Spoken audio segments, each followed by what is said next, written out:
Bienvenidos a su podcast Me lleva la verdura. En el cierre de temporada, una docente nos dará las claves para el éxito en la carrera. Comenzamos.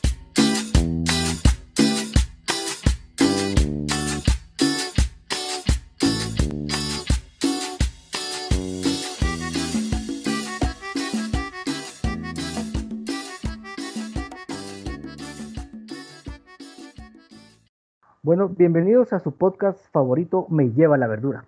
Hoy tenemos de una invitada especial. Tenemos el cierre de temporada de nuestra primera temporada y como se los platiqué en el episodio anterior, tenemos a una invitada que se dedica a la docencia. Tenemos a una docente de medicina de nuestra facultad y nos va a contar algunos detalles así interesantes de su curso y de cómo ven a los muchachos de segundo año específicamente. Hoy tenemos con nosotros a la doctora Alejandra Mori.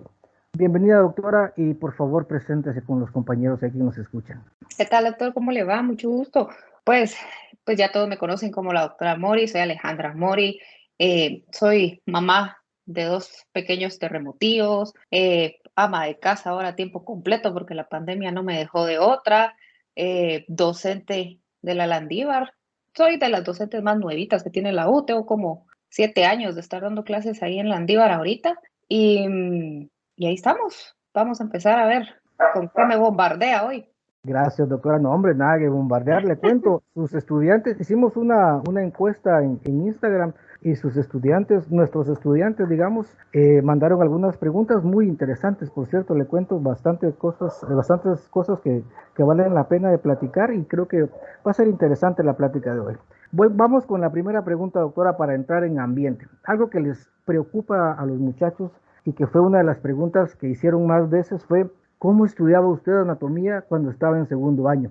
¿Cómo yo estudiaba anatomía? Es que no me gusta cuando me hacen estas preguntas, ¿sabe, doctor? Porque no quiero sonar como muy, ay, sí, mírenme qué pila soy, porque yo no estudiaba. No me van a creer, yo les decía, porque yo lo que hacía era poner mucha atención en las clases. O sea, siempre leía el tema antes de entrar a la clase y ya cuando estaba ahí ponía mucha atención, hacía anotaciones en mis resúmenes y ya después leía eso. Y eso era suficiente para mí para estar estudiando, ¿verdad? Pero, ¿cómo estudiar anatomía? Primero, no tiene que ser de memoria. El que trate de memorizarse una anatomía ya está perdiendo. Anato es algo que tienen que entender, comprenderlo. Es algo que es relativamente lógico. Tienen que tener mucha orientación, saber qué es lo que están haciendo, qué es lo que están viendo. Tienen que leer, no les gusta leer, ellos quieren ver videos y muchas veces me dicen, pero es que con un video de YouTube entiendo mejor. Sí, pero usted tiene que leer para saber de dónde viene la base. Pero no tiene solo que leer el libro aburrido sin dibujitos.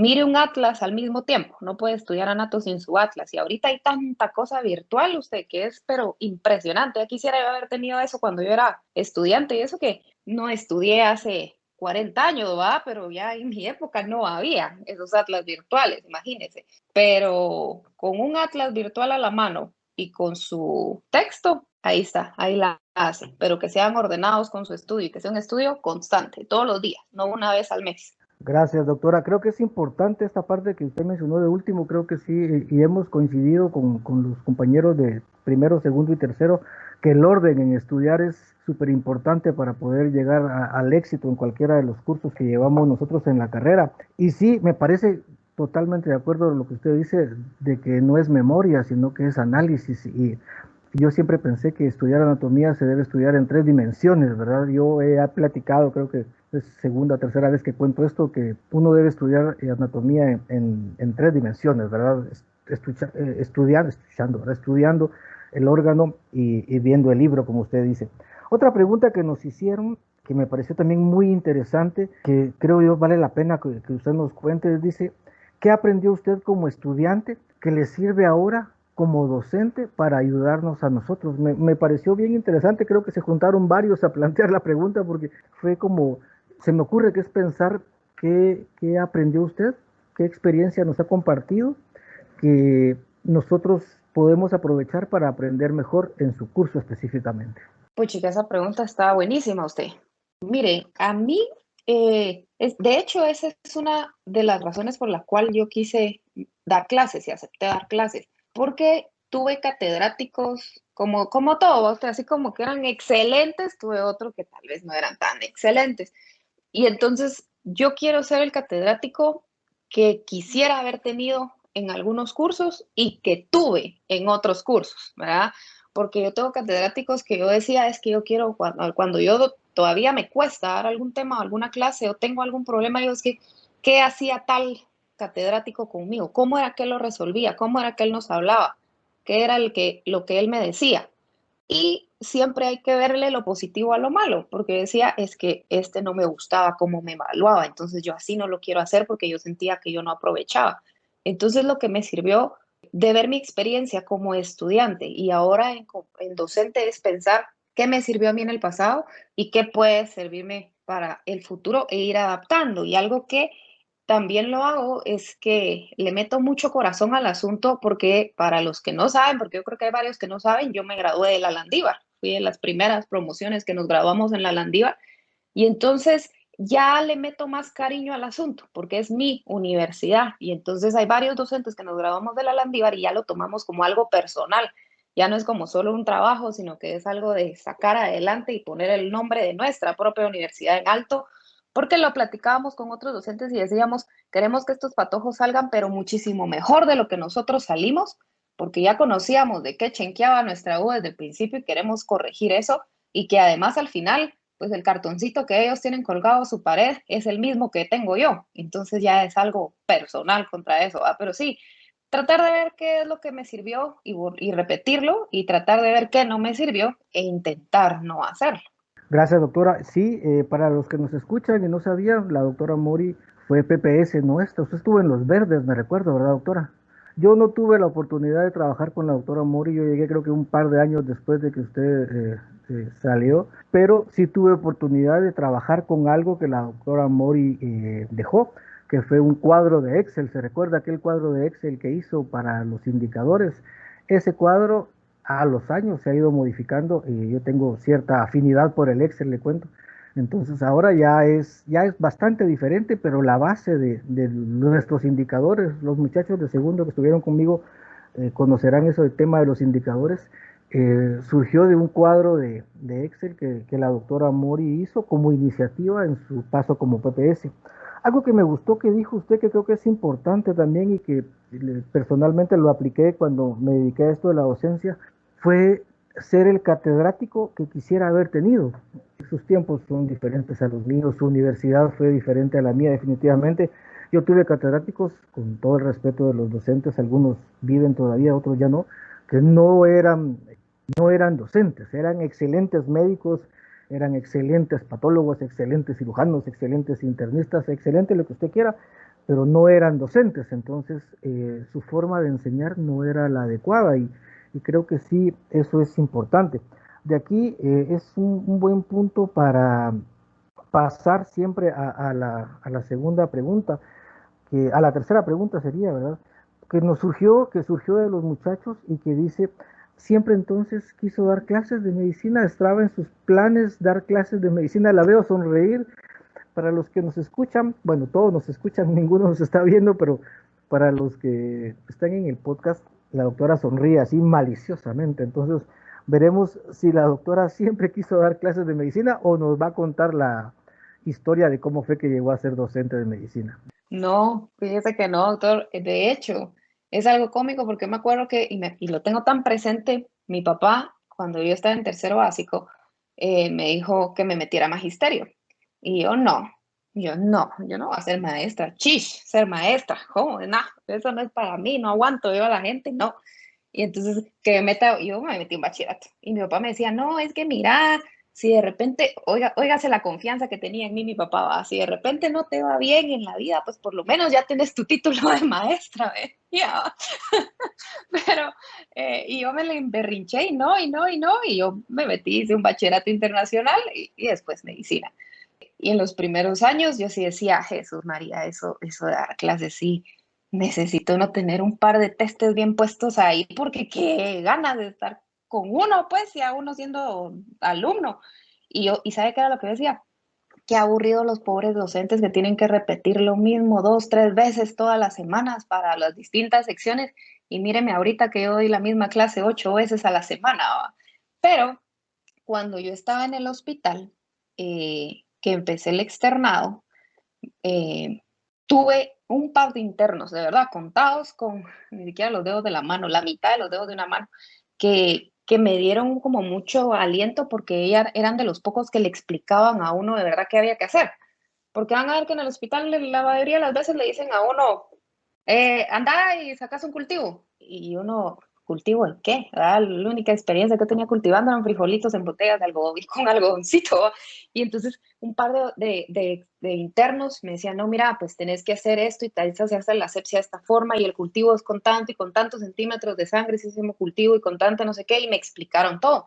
Y entonces ahí entendía más, ¿verdad? Y un par de residentes, hay residentes que son tóxicos, pero un par de residentes que eran muy buenos, que nos decían, vean, patojos, les voy a dar clase. Cosa que uno decía, son las 10 de la noche, 11 de la noche, en cirugía a las 3 de la mañana, patojos, les voy a dar clase. Yo no me hable, quiero irme a dormir y me duelen los pies. Pero de verdad era la gente que ponía un extra sin recibir nada a cambio, ¿verdad? Entonces ahí me empezó a gustar y ahí me di cuenta que eso era lo que yo quería, enseñarle a las otras personas lo poco de conocimiento que yo tengo para hacerlos a ellos mejor, porque yo sabía que ellos ya tenían mucho conocimiento, pero si yo les daba el poquito que yo ya tenía con mi experiencia, los iba a ayudar y los iba a hacer mejor. Y entonces yo era de las internas, que algunos me querían, otros no, porque me ponía a explicarles de pe a pa cómo hacer las cosas. Entonces otros compañeros míos en 2 minutos ya les terminaban de explicar y yo me tardaba 1 hora, pero porque quería que entendieran el por qué, ¿verdad? Y siempre los invito a que busquen el por qué, no que digan amén a las cosas, sino que busquen por qué. Y bueno, pues yo me gradué y yo no apliqué a la universidad, yo no fui a la universidad a meter papelería ni nada, fue algo muy cómico porque de hecho, cuando yo era PPS, yo estaba embarazada de mi hijo. Fíjese, yo terminé mi PPS embarazada de mi hijo ya.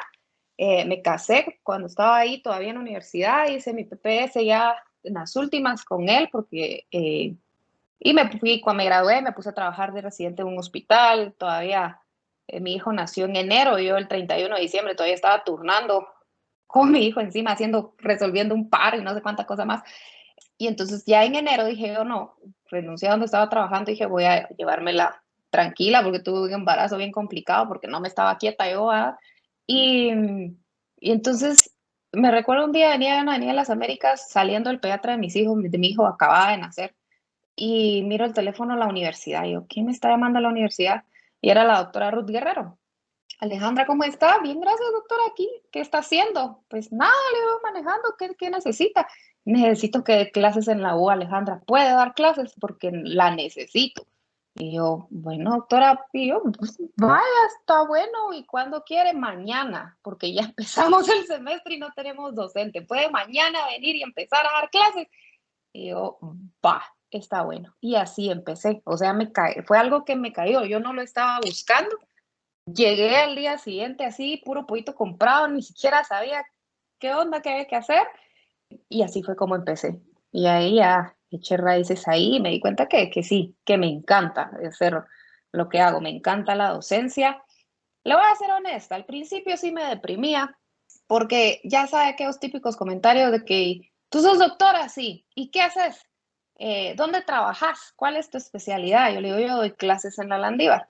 O sea que no trabajas, no haces nada, no sos nada. Y entonces siempre eso como que me ponía muy triste al principio, pero ya después yo al menos intento de hacerme esa mi terapia yo solita, de que siempre uno tiene que tenerle respeto a sus docentes porque le están enseñando, porque aunque me digan los demás, ay, es que yo soy un supercardiólogo y especialista en electrofisiología y especialidad en aurícula derecha de albinos.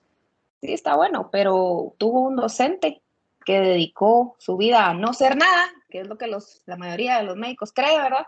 Y gracias a ese docente usted es el súper especialista que es. Entonces eso es lo que trato yo de pensar como para no deprimirme. O cuando alguien me pregunta, o sea que usted no tiene clínica, o sea que usted no mira pacientes, no va al hospital. Pues no, porque yo pues no soy nada, ¿verdad? Soy solo la docente que los ayuda a ustedes a ser los súper especialistas que van a ser después, ¿va? Gracias, doctora. Y sí, perdón, ahí sí la voy a contradecir. Usted sí es algo, usted es salubrista para empezar, aparte de muy buena docente. Creo que aquí viene una pregunta que no está en el listado, pero que me surgió a mí. yo tengo mi opinión, obviamente, pues no es mi pregunta, pues se la voy a hacer a usted para ver qué piensa. Eh, ¿Los médicos no somos buenos docentes como tal? ¿Qué piensa usted, doctora? ¿Seremos buenos docentes siendo médicos o debemos tener un plus? Porque nosotros podemos enseñar. Yo me recuerdo cuando estaba yo en la cirugía, mi primera cirugía fue algo traumatizante para mí, no sé si sea la palabra correcta, pero me dijo el doctor, me recuerdo, me puso a jalar las valvas aquellas, uno externo, así, primer turno, y me empezó a explicar y me dijo, ¿mirás algo?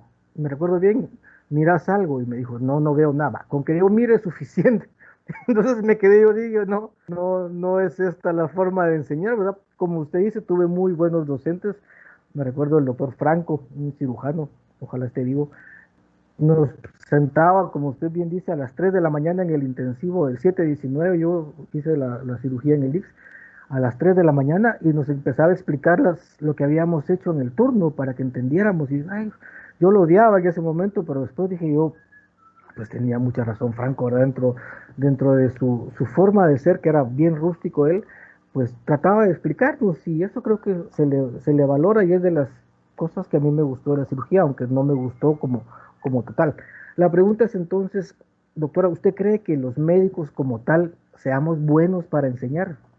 Yo creo que depende mucho de la persona, ¿sí, doctor? Porque hay médicos que son excelentes. Yo conozco unos médicos que, mire, son lo mejor que existe de este mundo, que yo le digo, mire, si algo le pasa a mi hijo, yo con él lo voy a llevar con los ojos cerrados, pero yo sé que él no sabe explicar nada, ¿verdad? Muchas veces eso tiene mucho que ver con cómo es uno como persona, porque a veces uno tiene demasiado conocimiento, pero no lo logra transmitir, o no logra hacer clic, o no logra conectarse con el estudiante, ¿verdad?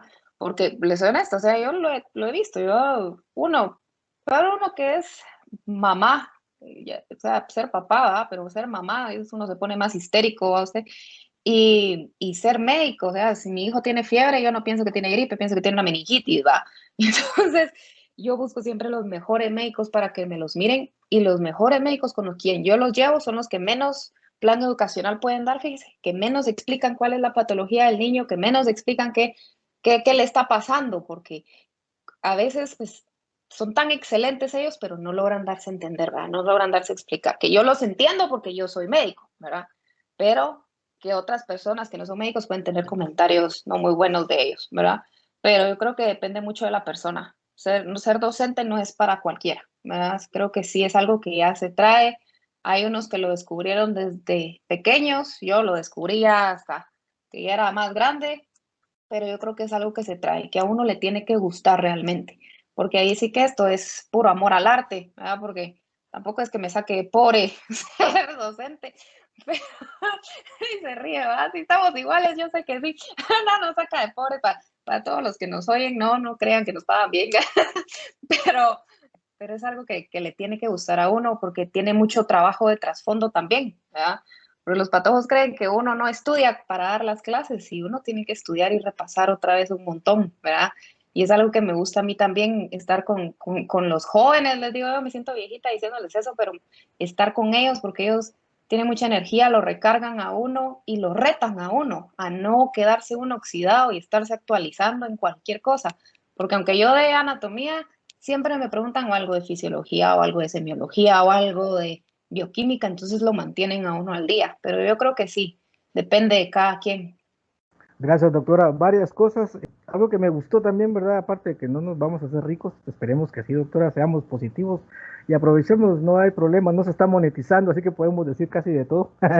Una cosa que dijo usted que es bien cierta, habemos muchos médicos que, bueno, yo creo que sí puedo transmitir, pero hay mucha gente, muchos colegas que no pueden transmitir todo lo que saben. Son muy, muy buenos, pero no pueden transmitir lo que saben. Yo tuve la bendición ya de tener un docente casi que padrino de carrera que sí podía transmitir toda la información que conocía y además tenía aquella capacidad de motivar al estudiante, de motivarme a tratar de investigar y hacer más. Usted de alguna manera respondió ahorita a la siguiente pregunta que venía en el listado, porque la siguiente pregunta era, ¿qué tanto estudia usted para sus clases si la anatomía no ha cambiado?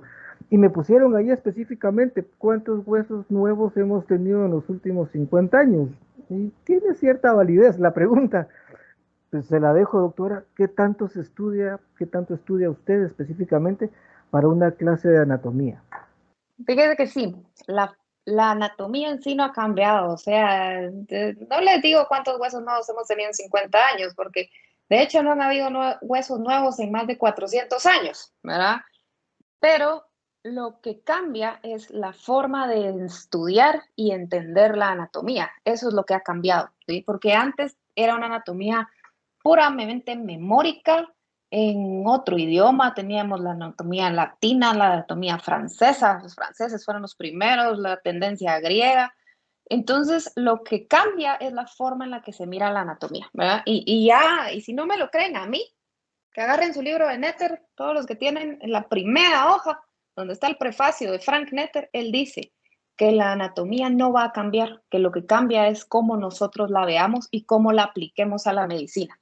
Y entonces sí, aunque no lo crean, sí estudio para yo dar mis clases porque lo orientamos en base a las clínicas, ¿verdad? Porque yo se los digo siempre a todos mis patojos. De nada me sirve que usted se sepa de memoria cada huesito, cada eminencia, cada saliente, cada inserción, cada origen, cada inervación, si no sabe eso para qué sirve en el cuerpo de su paciente y cómo lo va a poder ayudar, ¿verdad? Entonces, no, la anatomía es muy poco lo que ha cambiado, pero lo que cambia es la utilidad y el enfoque que le demos. Ok, doctora, gracias. Yo estoy de acuerdo con su respuesta y me reí un poquito cuando leí esa pregunta porque yo creo que los muchachos, como usted decía, piensan que uno por ser una cosa que va a repetir toda la semana, pues no la estudia y la verdad uno prepara la clase. Yo siento que uno de docente, yo creo, estoy seguro más bien que uno de docente trabaja más de las 8 horas que deberíamos trabajar según la ley, porque preparamos, calificamos, planificamos la clase de acuerdo a lo que vamos a enseñar en la semana y creo que eso es bien importante. Hay una pregunta que se me hizo muy interesante y se la digo y después le voy a contar por qué se me hizo interesante. Dice, ¿cuál es el órgano o hueso más difícil de enseñar? A mí, yo tengo un problema personal y lo admito, ya lo dije en un podcast anterior con el esfenoides, ¿verdad? Yo estoy traumado con ese hueso, espero que nunca tener que volver a verlo, porque el esfenoides sí me hizo a mí demasiado complicado. ¿Cuál es el órgano que ustedes creen, como docentes de anatomía, o usted como docente de anatomía, es el más difícil de explicar? Pues fíjese que el esfenoides es mi hueso favorito, doctor, de verdad. Ese Ahí sí ¡ay! estamos mal, doctor. Ahí sí estamos mal. Ahí voy a abrir el micrófono y le interrumpo, doctora. Qué cosa más horrible, perdone con todo respeto de los No, no, anatólogos. no, no. Es que no lo entienden, lo subestiman al pobre, es la oveja negra siempre porque es el que le tienen miedo. Fíjese que el temporal es mucho más feo que el esfenoides, aunque no lo creen, ¿verdad? No me lo crean, pero el esfenoides es precioso. ¿Sabe qué es lo que a mí me cuesta más enseñar? Porque me cuesta más a mí ver neuro, toda la parte de neuroanato, porque yo tengo que verlo, tocarlo, imaginarme, ver los límites, ¿verdad? En mi mente. Y neuronato me cuesta mucho hacer eso por los tractos, porque no es algo que esté definido. Es algo que se sabe que por ahí va, pero usted no puede ver, ¿verdad? Los espacios virtuales es algo que me cuesta mucho explicárselos a los jóvenes porque no lo entienden. Yo les digo, miren, yo les hablo del espacio epidural, por ejemplo. Yo les digo, el espacio epidural no existe. Y me ponen cara de, entonces, ¿para qué me lo está enseñando si no existe? ¿Verdad? Porque yo les digo, mire, no es como que yo le diga, agarre el esfenoides, tenga, ponga su manita y se lo voy a entregar ahorita y usted lo puede agarrar. Pero el espacio epidural es un espacio virtual, no existe. Le digo, yo no le puedo decir, deme su mano, le voy a dar el espacio epidural, ¿verdad? Entonces, esas cosas, esos espacios virtuales y lo que va de la mano con neuronato que no se puede ver, para mí es lo más difícil de enseñarles, ¿verdad? Pero para los patojos, lo que yo veo que es más difícil de ellos aprender, sí, de huesos, obviamente, esfenoides, los huesos del cráneo, ¿verdad? Etmoides ni siquiera se lo saben, nunca, nunca lo ven. El palatino es mi hueso menos favorito, le cuento, es el que no me gusta, pero es igual de importante. Pero son huesos que lo que pasa es que como son muy irregulares, tienen tantas funciones que a los patojos y no lo logran ubicar bien, porque si les digo, miren, ¿quieren ver dónde está el palatino? hagan una línea de su oreja y que cruce con su nariz y que cruce con el centro de su cabeza, y en medio está, y les cuesta a ellos imaginarse dónde está. Yo creo que por eso, y que es una de las primeras cosas que uno ve en anato, casi que la segunda semana de clases uno ve el palatino y el esfenoides, y uno no ni siquiera le ha atinado a qué es anato, y entonces de cajón le meten ese hueso tan feo a uno. Por eso es que creo que los confunde a todos, pero sí, para mí por lo menos los espacios virtuales y neuronato es lo más complicadito. Gracias, doctora. Yo le cuento mi experiencia, no vamos a platicar de mis docentes porque no viene al caso, pero yo creo que mi primera gritada en medicina así real fue en el esfenoides. Creo que de ahí, de ahí le agarré el odio. Como repito, no vamos a platicar de quién fue, pero por ahí, y lo peor es que yo andaba con barba, fíjese, usted se puede imaginar, entonces la gritada tuvo un plus, pero el esfenoides siempre va a ser un problema difícil. Otra pregunta que me encantó y que creo que tiene lógica, los patojos son bien pilas y creo que tienen la vocación, yo soy fan de estos muchachos y me preguntaron ahí, doctora, ¿usted cree que unir fisio y anato nos ayude a mejorar para estudiar? Entendí yo, definitivamente va encaminada la pregunta. ¿Qué piensa usted, doctor? Que les van súper ayudar, no ayudar. Nosotros, de hecho, lo hemos intentado. Lo que pasa es que ya hay otras razones de peso mayor y otras fuerzas ahí que se han opuesto en la universidad, pero nosotros lo que estamos intentando hacer es que de hecho vayan de la mano, así como que fuera unidad, porque es lo ideal, que si en fisio están viendo corazón, en anato estén viendo corazón, en semio miren cómo se oye el corazón, en histo miren cómo se ve los pedacitos de corazoncito y de vasos, ¿verdad? Porque eso sería lo ideal, porque usted está programado a ver todo lo mismo, ¿verdad? Porque si lo hacemos partido, en fisio estamos viendo cómo se oye el oído, cómo funciona el oído, pero en anato estamos viendo qué es lo que está pasando con los músculos de la cara, y en semio estamos viendo historia clínica, y entonces creo que está muy compartimentado su cerebrito en ese ratito. Yo creo que sí les ayudaría muchísimo, lo que pasa es que cuesta mucho organizarlo, porque, por ejemplo, imagínense yo, corazón, yo lo veo en una semana, pero fisio lo ve como en 4 semanas. Y yo creo que citohisto, si no lo ven una, lo ven dos, con ya grandes vasos. Semiología lo ven uno, entonces cuesta mucho como englobarlo, porque mientras yo ya di corazón, ¿qué hago si fisio no ha terminado de ver corazón? ¿Verdad? Entonces eso es como lo complicadito ahí, pero va de la mano, porque muchas veces los patojos me dicen, es que, doctora, pero ¿por qué? Y que fue un comentario de la evaluación docente, y le voy a contar eso, porque la evaluación docente es mi momento favorito del semestre, porque me encantan los comentarios que se ponen. Yo espero todos los semestres la evaluación docente para leer sus comentarios. Y hubo alguien este año que me dijo, es que la doctora sabe mucho, pero no nos lo quiere enseñar. Ese es el comentario. Y me ponen, es que no, siempre nos dice eso ya lo vieron en fisio, o eso no es de anato, y les digo es que cuesta mucho diferenciar dónde termina una y dónde termina la otra, ¿verdad? Entonces si lo viéramos todo junto, creo que sí sería mucho mejor.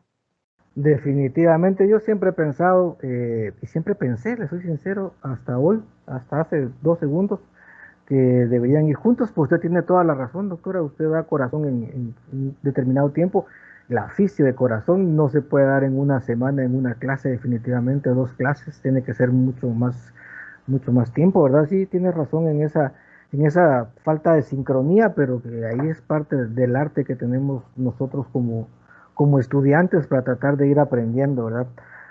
Justo esto que usted me dice de los comentarios que nos ponen en la evaluación docente, creo que también es mi parte favorita del semestre, ponen cada cosa los muchachos que uno dice, sí, en serio. Eh, pero bueno, son cosas divertidas la mayoría de veces para mí. Una pregunta que me hicieron, que me pareció también algo como que ya más entrando a la parte de confianza que la doctora Mori le da a sus estudiantes, dice, ¿qué respuesta le han dado sus estudiantes que le ha dado más risa que enojo? ¿Se recuerda alguna respuesta? Yo le tengo una, no lo puedo decir al aire porque ahí sí nos bajan el episodio, pero cuando a mi compañero que era de Jutiapa, se llamaba Mario, por cierto, le pidieron describir la ubicación anatómica del periné, no lo puedo decir al aire, pero algún día le contaré la historia, pero ¿cuál es la respuesta que a usted le ha dado más risa lejos de enojarla, aunque debió darle ganas de enojarse, doctor? Fíjese que hay varias, yo siempre dicho que voy a hacer un mi libro de crónicas de el top 10 de las respuestas que me dan, porque es que se esmeran, de verdad se esmeran en contestar cada cosa. Fíjate que le voy a decir una que me mató de la risa, no es nada del otro mundo, pues, pero en un examen, cuando llegábamos al laboratorio, las preguntas eran orales, ¿verdad? Para los que nos escuchan y no lo saben, cuando ahorita en pandemia se salvaron, pero en presencial yo hacía mis exámenes oral y entonces le señalo una arteria que estaba en el hígado al paciente. Entonces, ¿cómo se llama esta arteria? Al alumno, pues, porque mire, ya iba tan mal el pobre, que ya cuando uno va tan mal, uno cree que lo hacen por fregar, que uno más les pregunta, pero más les pregunta a uno para ver si le rasca algún punto y lo salva de algún lado, ¿verdad? Pues yo ya opté por preguntarle, ¿y esa arteria cuál es? Pues dígame, por lo menos, ¿qué es esa arteria que está ahí en el hígado? Que era la arteria hepática. Pues, ¿quién no se le iba a saber? Y me contesta, es la arteria pulmonar. Y yo, ¿y dónde están los pulmones? Pues, y entonces, ay, no, pero, y ese es el pulmón. Le digo, ay, no, no, doctora, no, doctora, no, doctora. Ese es el hígado, entonces esa es la arteria esplénica del vaso. Y yo, ay, Dios mío, ahí es donde uno mejor se ríe, porque ¿qué le queda de otra? Pero sí han habido buenas puntadas que se echan los patojos, que uno mejor se ríe para no enojarse, porque ¿qué otra le queda? Pero esa es la que más fresco tengo, fíjense que me dijeron que la arteria pulmonar estaba en la arteria hepática. Ah, eso es súper interesante, decía un maestro nuestro que anda por ahí, colega nuestro, y ya eso dónde lo leíste, amigo, le hubiera preguntado, ¿verdad? En la anatomía de dónde. Pero sí, Anatomía del SAP. sí, yo iba a decir otra palabra, pero no puedo decirla tampoco porque nos bajan el episodio, pero bueno, alguien pregunta por ahí con mucha pena, me imagino que usted lo va a reconocer porque ya lo dijo en algún podcast, doctora, disculpe, si existe el anteroposterior, dice. Sí, sí existe un antero posterior. Cuando uno habla de orientación, sí existe. Entonces, sí lo oí. Ya le hablé al patojo que lo dijo, ya le fui a poner su estrellita en la frente, pues porque a veces dan ganas de darles un su abrazo a los patojos, pero sí existe. Sí se puede decir antero posterior, sí Sí, existe. yo me reí mucho cuando la vi y dije, "Oh, qué valiente este muchacho, pero está bien, eso, se aprecia la honestidad. Preguntan algo sobre su experiencia en el hospital, doctora, que acaba de pasar hace un par de añitos. Dice, ¿cuál fue su experiencia más rara? Aquí se va un poquito no sé, un poquito fuera de contexto de lo que hacemos como docentes, lo que usted hace como docente también. Dice, ¿cuál fue su experiencia más rara en el hospital estando usted estudiando ahí, doctora? Pero más rara, ¿sí? ¿En lo paranormal usted o más rara Pues en cómo se da? fíjese, doctora, que yo, la verdad, lo pensé igual paranormal y me recordé de varias porque en nuestro Roosevelt querido hay montones. Deberíamos hacer un podcast sobre experiencias paranormales de todos los que hemos estado ahí. Habría cualquier cantidad, pero si quiere empecemos por la paranormal y después la normal, digamos, si tiene ambas, si no, solo la que tenga usted a la mano por ahí. Pues mire, paranormales sí, uno no cree, pero tampoco deja de creer, ¿verdad usted? Pero sí es cierto que uno está bien gaíto, bien valiente, pero cuando pasa el corredor de micro a las 3 de la mañana se le quita lo gaíto y lo valiente y va cantando todas las alabanzas que uno se acuerda, ¿va? Sabe que ese corredor se hace interminable. Pero fíjese que yo fui interna de un servicio de la medicina de hombres, que es el servicio de infectología de hombres, que se llama la C2. No sé si usted pasó en el Roosevelt, que conozca la C2, la dichosa C2, pues yo fui interna y externa de ese servicio. Y entonces hay muchos que dicen, no, que eso no es cierto, pero es que a todos nos pasó, ¿verdad? Porque teníamos la clínica y nos dimos cuenta en esos 2 meses, tal vez que estuvimos ahí, que cada vez que un paciente iba a fallecer o iba a entrar en paro, el chorro del agua de lavamanos de la clínica se abría. Y entonces fue así como dato curioso de nuestro colega interno de la C1 que nos dijo, mucha, se me han muerto 5 y 5 veces se me ha encendido el chorro, porque de verdad estaban, ya no sé qué epidemia había ahí, pero caían como que era mosca. Y entonces con mi compañero de interno, nada, esas son cuentos y que no sé qué y que no sé cuánto, y entró un paciente nuestro en paro y lo estábamos atendiendo y me acuerdo que yo estaba dándole maniobras al paciente en Caramán, el paciente dándole maniobras y entonces, y mi compañero dejó de bombear el ambú. Y yo le miro la cara pálida y digo, ¿y qué? Yo le digo, ¿qué? Dale. Y entonces él solo me señala el chorro y el bendito chorro abierto, usted, y el paciente en paro, y no había modo que recuperáramos. Y entonces nosotros dijimos, sí, es cierto, este bendito chorro se abre siempre. Usted pregúntale a cualquier infectólogo del Roosevelt que ha pasado por las sedos y le dicen, no, el chorro está malo, pero huechos que el chorro está malo. Ese chorro siempre se enciende cuando alguien vaya a fallecer. Y en el mismo servicio de las sedos teníamos unos niñitos que llegaban a molestar a nuestros pacientes. Fíjese usted, es un servicio de hombres, de adultos. Pero en la mañana cuando llegábamos, le decíamos al paciente cómo pasó la mañana y me decía, mire bien, pero esos par de istos tales por cuales que están corriendo aquí no lo dejan dormir a uno. Sabíamos que el paciente se iba a morir y efectivamente los pacientes fallecían, fíjese usted, porque cada vez que un paciente decía que en la noche los niñitos lo llegaban a molestar a las sedos, que habían niños que estaban corriendo en el corredor, mire, yo no me explico, pero el paciente fallecía y nos pasó y de verdad comprobado. Y entonces, pues esas son las experiencias paranormales que tengo para contarle ahorita, porque si no nos quedamos sin tiempo. Pero mire, un episodio solo de experiencias paranormales le quedaría de perlas, porque de verdad se oye de todo en el hospital usted. Ah, sí, doctora, yo también tuve la oportunidad, le cuento mi primer servicio de externo en la universidad, hace 200 años, era la C2, y el que estaba de jefe de departamento era el doctor Claudio, ¿se recuerda? El doctor que creo que fue decano cuando usted estaba. Ramírez. Ajá. Y el que estaba de jefe de departamento y el que estaba a cargo de la clínica ya, que era la clínica 18, se recuerda, doctora, la clínica de la COEX, era el difunto doctor Mejía, y él pasaba visita con nosotros, y él sí llegaba a pasar visita, y lo del chorro corroboro, es totalmente cierto, yo también lo viví, y yo me recuerdo también de que teníamos un R2 de apellido Turcios, salvadoreño.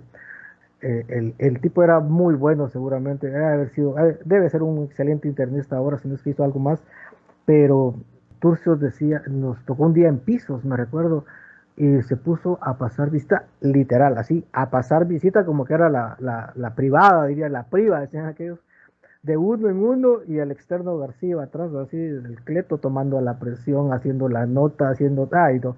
Mira, empezamos a las 3 de la tarde y terminamos a las 5 de la mañana.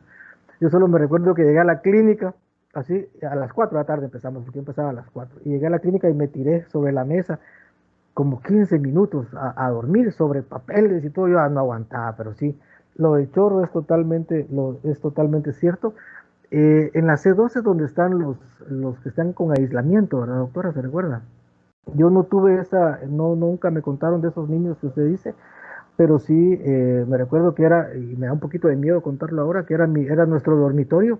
Nosotros externos de la San Carlos no teníamos, o sea, tenían los de la CIRU, pero nosotros de medicina no teníamos dónde ir a dormir, entonces los que no teníamos cómo irnos a nuestra casa y salíamos a las 12 andábamos buscando, y en ese tiempo nos cerraron la COEX, el callejón que era la COEX, no sé si todavía sigue siendo la COEX, entonces nos íbamos a dormir y buscábamos los vacíos en la A, que era el pasillo central, o nos íbamos a la C, y en los aislamientos de la C ahí dormíamos, ¿verdad? Solo previa asepsia y antisepsia, ¿verdad? Porque andaba de moda un montón de cosas raras, pero ahí echábamos el cuaje. Algún día le contaré también, un día deberíamos hacer el episodio de cosas chistosas. Una vez que el doctor Mejía le pasó visita a un externo, porque estaba durmiendo ahí, y va a contar el caso, y era el externo, y el paciente se había muerto un día antes, nadie sabía nada de él. Pero muy buena la experiencia, ¿verdad, doctora? Gracias. Aquí ya empieza la parte, creo que ya la parte final de nuestro episodio, que le quieren preguntar cosas más, un poquito más personales, un poco más casual, dice alguien por ahí. Doctora, le preguntan, ¿usted sabe cocinar con ese tiempo que tiene tan limitado? ¿Usted sabe cocinar? ¿Cocina bien? Preguntan.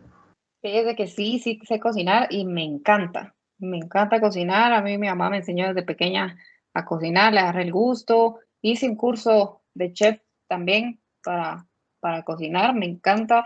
Yo en la casa soy yo la que cocino, o sea, yo salgo del laboratorio y termino y me voy a hacer el almuerzo porque es algo que me gusta y es algo que disfruto.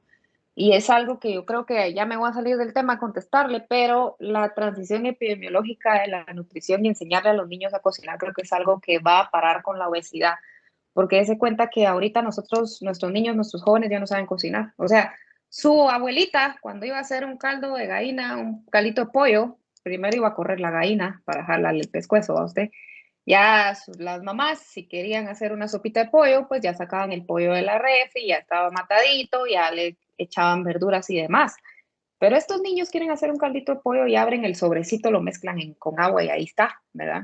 Y entonces la transición epidemiológica de enseñarle a un niño a cocinar es algo que yo creo, y soy fiel creyente, que disminuye la obesidad porque le enseña a un niño a vivir mejor y a saber hacerlo, porque muchas veces no comemos bien porque no sabemos cómo cocinar, ¿verdad? Nadie nos enseñó cómo cocinar, pero sí le presumo que yo sí sé cocinar. Mi papá era italiano y entonces, y la abuela de mi papá tenía un restaurante en Italia, entonces me sé todas esas recetas de por ahí italianas y con mi mamá aquí chapina, pues entonces yo le puedo cocinar cuando quiera, mire, desde pasta fresca hasta jocón, porque de hecho esta semana yo hice jocón aquí en la casa para que comieran y todo, pero sí, sí cocino. Ok, doctora, muchas gracias. Mire qué interesante eso. Voy a tomar en cuenta la invitación para el jocón, sobre todo porque las pastas, sí, no soy muy de pasta. Le soy, tal vez solo la Colgate es la que más utilizo, pero las otras no soy muy de pastas, pero sí el jocón, sí, todos los recaditos son bienvenidos en la vida. Otra pregunta que también la metimos aquí en la categoría de algo más personal.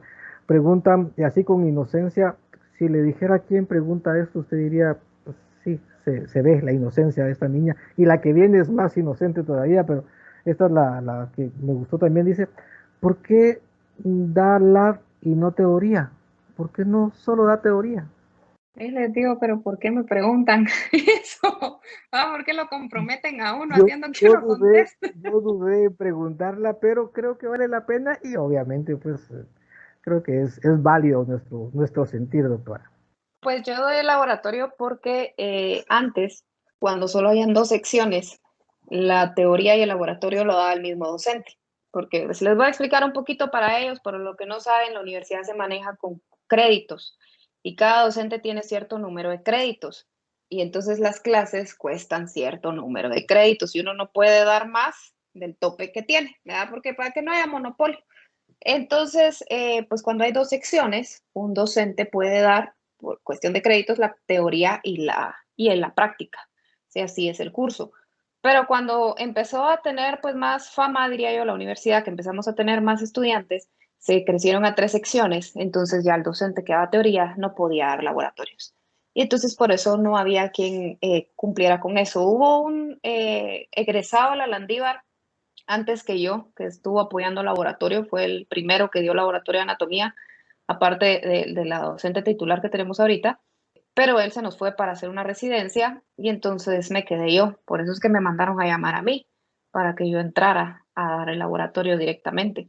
Entonces no es algo que uno decida qué clase quiere dar, ¿verdad? Sino es algo que me pusieron porque ahí era donde me necesitaba la universidad a mí en ese momento. Y por eso es que yo doy los laboratorios nada más. Ok, doctora, gracias. Otra pregunta también de ese tipo y de esta misma línea, es que me la había saltado, perdón, pero también me llamó la atención porque yo creo que la hizo alguien de primero que va pensando ya en llegar a su curso en segundo. Y me llamó la atención porque hace poquito bueno, y los muchachos hicieron un trabajo sobre el tema y yo participé en eso. Y la pregunta era, ¿el MAGIS funciona para anatomía? Usted que es la andivariana de pura cepa, ¿el MAGIS, el curso de MAGIS o lo que aprendemos en el MAGIS funciona para estudiar anatomía? ¿Se recuerda aquello de dar el más, el extra, la milla extra? Creo que en usted, en su curso se llamaba, en el tiempo que usted estuvo en primero se llamaba de otra manera, me parece. No sé si se recuerda, doctora. Pues fíjese que así como Miles no lo recibí yo, pero ya ahorita que ya me dijo, ya me acordó cómo es esto. Le ayuda no solo para anatomía, le ayuda para todo, para uno estar ordenado, ¿sí? Porque mire, uno tiene que siempre dar el extra, siempre. Porque yo soy de la opinión de que voy a hacer lo que tengo que hacer y lo voy a hacer bien, porque mejor, si no, no lo hago. Si yo voy a estudiar, voy a ser el mejor estudiante. Si yo voy a barrer, voy a ser el mejor barrendero. Si yo voy a operar, voy a ser el mejor operando. Pero sea lo que sea que yo hago, yo tengo que ser el mejor en lo que estoy haciendo y siempre dar ese 5 más, ¿verdad? Eso que me va a caracterizar a mí y como le digo a mis hijos, y con buena cara, a la primera y con buena cara, porque es lo que lo tiene que caracterizar a uno. Y eso les va a ayudar a ellos a organizarse. Porque cuando a mí me dicen, doctora, ¿usted se desvelaba? Jamás en la vida me desvelé, hasta que tuve hijos, ¿verdad? O sea, yo en mis años de universidad me dormía a las 9 de la noche. Y estudiaba y estudiaba. Y le iba bien y me iba bien. Y a un grupo, fíjese que de todos los años que tengo que dar clases, solo a un grupo le enseñé mis notas de cuando yo estaba estudiando porque no me creían que me iba bien. Y cuando les enseñé, calladita la boca, ¿verdad? Porque les digo, la organización es clave para ellos, ¿verdad? Y entonces para eso creo que sí les va a ayudar y dar ese 5% extra. ¿Saben qué me mentalizaba yo cuando yo estudiaba? Yo miraba que mis compañeros decían, ay, que vamos a ir a tal fiesta, de aquellas fiestas que ya sabe usted, pues, reuniones del mal, que uno llega a veces donde hay bebidas espirituales y demás involucradas, pero yo decía, pero tengo que estudiar, ¿verdad? Yo ya me puse, yo hacía un calendario junto con la doctora Rodríguez, fíjese, Ananda Rodríguez, no me lo va a creer, pero ella y yo estudiamos juntas toda la carrera, y eso es para otra historia, dato curioso, ella fue la primera persona a la que yo le hablé en la universidad, ¿puede creer? Y ahí estamos juntas todavía otra vez, o sea, venimos de chiquitías en la universidad juntas, y hacíamos un calendario. Un mes antes de los finales, nosotras empezábamos a estudiar porque en ese calendario nosotros poníamos, bueno, hoy voy a estudiar el primer tema del semestre, mañana el segundo tema del semestre, pasado el tercer tema del semestre, y metíamos todos los temas juntos. Y así, cuando llegaba al final, yo ya había estudiado y no tenía que estarme desvelando ni haciendo nada. Entonces creo que eso sí les ayuda un montón. Gracias, doctora. Eso que este episodio, le cuento, sale, si todo sale bien, el martes, que es semana de parciales. Y usted les está diciendo que un mes antes estudiaba para los finales. Creo que más de algunos de los compañeros que nos escuchan van a estar así como, hoy debía haber escuchado esto antes, pero bueno, tocará para las próximas veces que lleguemos a finales, ¿verdad? La última pregunta, doctora, que me encantó y por eso le platiqué que lo dejé para el último, porque se me hace una persona muy buena, que usted y yo apreciamos mucho. Y la pregunta que hace, pues yo creo que ella pues, piensa como, no sé, como hija y como estudiante también. Y dice, ¿cómo hace para cuidar a sus hijos, dar clases, aprender más anatomía y sobre todo ser esposa?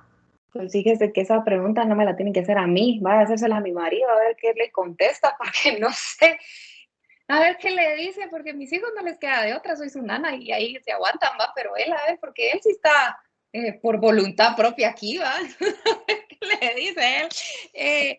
Mire, yo creo que la organización es clave también en todo esto, ¿verdad? Siempre, en todo, yo creo que en toda la vida, si uno es ordenado, le va bien. Realmente no sé cómo le hago. Ah, bueno, cuando mis hijos estaban yendo al colegio presencial, que no había pandemia, pues era mucho más fácil para mí, obviamente, ¿verdad? Porque era el momento donde yo podía trabajar tranquilamente. Ahorita que están aquí, a estos patojos les ha tocado oír un mamá, ya hice, porque tengo los patojos aquí en la casa y mi nena chiquita que la vaya a limpiar, ¿verdad? Y me disculpó con ellos un par de veces porque de repente entran aquí o mi hijo grande viene y me dice, mamá, no me logro conectar a mi reunión de Teams. Y yo, permítame para todo su momento, lo tengo que ir a ayudar porque pobrecito, tiene 7 años usted y ya maneja Teams mejor que yo. El orden, la paciencia y priorizar, ¿verdad? Sí me ha tocado un poco de desvelos, de que tengo que calificar, entonces hasta que mis hijos se duermen, yo me dedico a hacer cosas de la universidad. Sí, por eso es que a veces les he pedido perdón a mis estudiantes que me he atrasado con la calificada, pero yo trato que si yo ya terminé mis clases a la 1, pues a la 1 ya terminé la U, me quedo con los patojos, ¿verdad? A ver qué es lo que ellos están haciendo, atenderlos a ellos en la medida de lo posible, ¿verdad? Y ya, pues cuando ellos se duermen, que ahorita ya estarán dormidos, espero yo, pues ya ver cosas de la U y todo lo demás. Y la verdad es que el súper apoyo que tengo es mi esposo. En serio, usted ese hombre se ganó el cielo conmigo, no solo porque me aguanta, sino porque de verdad es un alma de Dios este hombre, usted. Porque yo sí le digo, mira, necesito hacer el examen final. Va, no tengas pena, yo me llevo a los patojos, vamos a ir a dar una vuelta, yo voy a estar con ellos en el jardín, o qué sé yo, ¿verdad? Y entonces, pero ahorita en pandemia, que a veces no hay ayudante en el hogar, que alguien que nos eche la mano aquí, pues yo así como, bueno, yo voy a estar dando clases y de repente cuando vi, pues ya barrió, ya trapeó, ya lavó, o sea, es una joyita. Entonces yo creo que he podido hacerlo porque tengo a alguien que me ayuda de verdad y que me está echando la mano ahí, ¿verdad? Y que mis hijos, pues la verdad se ganan un 100 ustedes, ellos se ganan el 100 conmigo porque son muy buenos mis hijos, yo creo que soy muy mala mamá con ellos, a veces muy estricta, a veces pierdo la paciencia. Eh, yo creo que le tengo más paciencia a mis estudiantes que a mis hijos, tal vez porque a los míos sí les puedo jalar el pelo y a mis estudiantes no, aunque yo quisiera, pero sí es trabajo en equipo, es trabajo en equipo aquí todo esto y un día a la vez. Si de repente pues no está el piso trapeado, pues no importa, por lo menos los patojos están limpiecitos a usted y las notas al día. Y entonces ahí vamos, un día a la vez. De acuerdo, doctora, súper de acuerdo con esto, un día a la vez, ¿verdad? Sí. Y el apoyo de la pareja es vital en este trabajo nuestro de docentes. Aparte de que el orden, como siempre concluimos, ¿verdad? Que el orden en nuestra carrera es súper importante para todo. No, y le voy a contar también una anécdota para terminar con eso ahorita que dijo el apoyo de la pareja. Tengo tan presente usted, tan presente, yo estaba embarazada de mi hijo todavía, recién graduadita de la universidad, viendo qué opciones uno tenía para seguir. Mi esposo ya era R1 de anestesia y estábamos los dos en la noche hablando y me dice él, bueno, ¿qué vas a querer hacer? Me dijo, con tu carrera, porque es tu carrera, es tu decisión y yo te apoyo en lo que tú querrás, pero tenemos que decidir ahorita porque si no, me dijo, mi carrera pues es muy demandante y si tú quieres hacer algo que sea muy demandante, yo me salgo de mi carrera, me dijo, para estar en la casa con los patojos. Entonces, si eso es lo que tú quieres, y yo te apoyo. Entonces yo le dije, pues mira, pues, porque pensamos que había alguien que tenía que estar con los patojos ahí siguiéndolos, ¿verdad? Entonces yo le dije, pues mira, yo decido, ahí sí que uno prioriza, dije, yo priorizo entonces mis hijos antes que mi carrera. Y además, pues porque les dije, yo les puedo dar de comer, porque vos no, porque ahí sí que la que tiene con qué darle de comer a los niños es uno, no es el papá, ¿verdad? Porque mis hijos eran lactancia materna exclusiva, o sea. Entonces, pues ahí decidí yo, porque yo soy la mamá que si hay venta de pasteles, manda el pastel.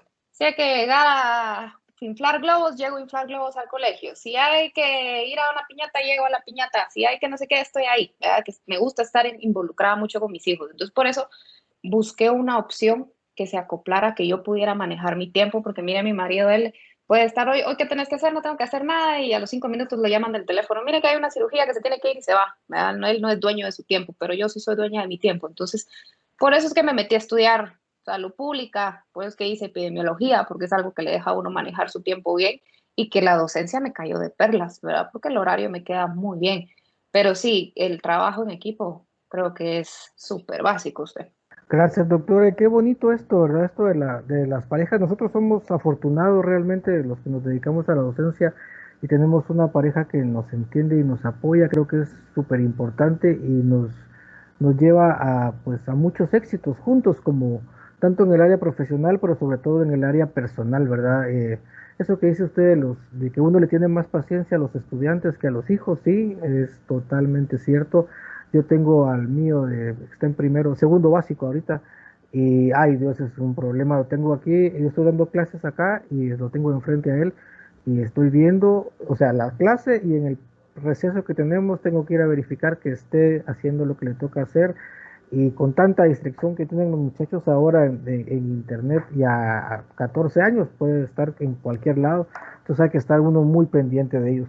Muchísimas gracias, doctora. Me la pasé muy bien. Creo que los que nos escuchan se la van a pasar muy bien conociéndola un poquito más. Y la pregunta que le da el nombre al podcast, si gusta, abrimos micrófonos ahí para contestarla juntos. Hoy sí voy a contestar yo también porque es para mí. ¿Nos lleva la verdura como docentes, doctora? ¿Qué dice usted? Nos lleva al mercado completo, doctor, no Y solo la todos verdura. los días, ¿verdad? Todos los días nos lleva la verdura, mis queridos niños, mis queridos gente que nos escucha, todos los días nos lleva la verdura siendo docentes, pero lo amamos y lo disfrutamos mucho y nos la pasamos muy bien. Y como siempre les digo yo a ustedes, pues ustedes son una bendición para nosotros y pues nos la pasamos muy bien con ustedes y tratando de enseñarles lo poquito que sabemos, como dice la doctora. Doctora, muchísimas gracias por acompañarnos en este episodio de cierre del podcast favorito de Me Lleva la Verdura y espero verla pronto en la universidad. Ya nos hace falta regresar a todos, creo yo. Y para los que nos escuchan, el siguiente episodio pues va a tardar un poquito porque vamos a hacer un especial de vacaciones de medio año que va a ser una sorpresa especial por ahí y se la van a pasar muy bien. Muchísimas gracias por acompañarnos y nos vemos en el siguiente episodio. Que estén muy bien. Me lleva la verdura, el podcast.